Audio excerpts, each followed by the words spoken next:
Oui, il y a un truc. Capillairement parlant, je ne nie pas. Je ne nie pas les faits. Ah, la fuite! Cette course folle et effrénée pour semer notre poursuivant. Attends, on fuit qui déjà?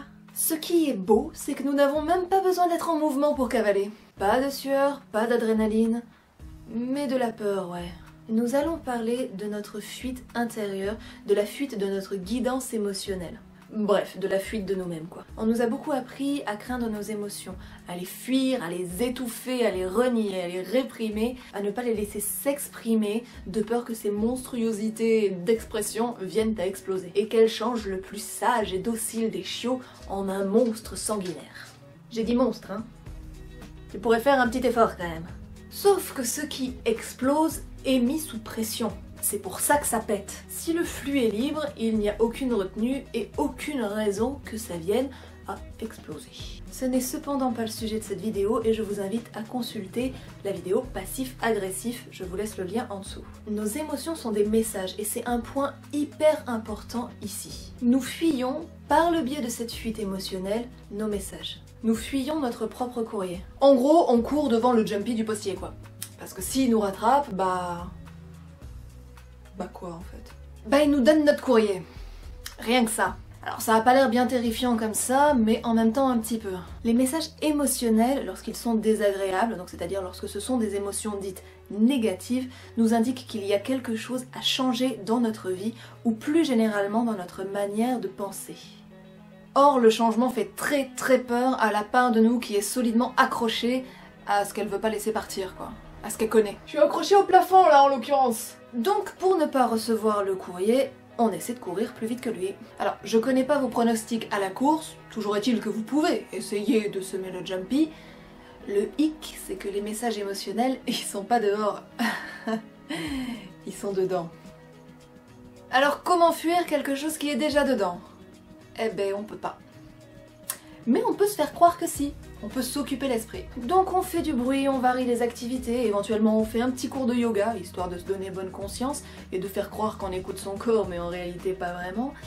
Et puis voilà, le but c'est de faire du bruit. Des bruits, on a peur du silence. S'il y a du silence, c'est un vrai problème, parce que ce foutu facteur serait capable de nous crier nos messages à la fenêtre du jumpy. On n'y pense pas assez. De Dieu.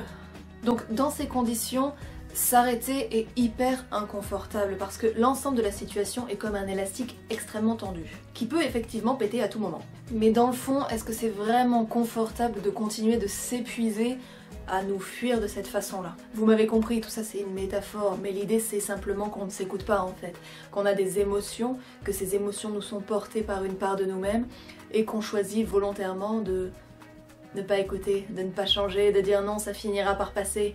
Oui, Lucienne, ça finira par passer. Bien sûr, on y croit. Il y en a qui y croient encore. Mais ils sont morts. Ils sont morts en ayant cru que ça pourrait changer sans qu'ils changent.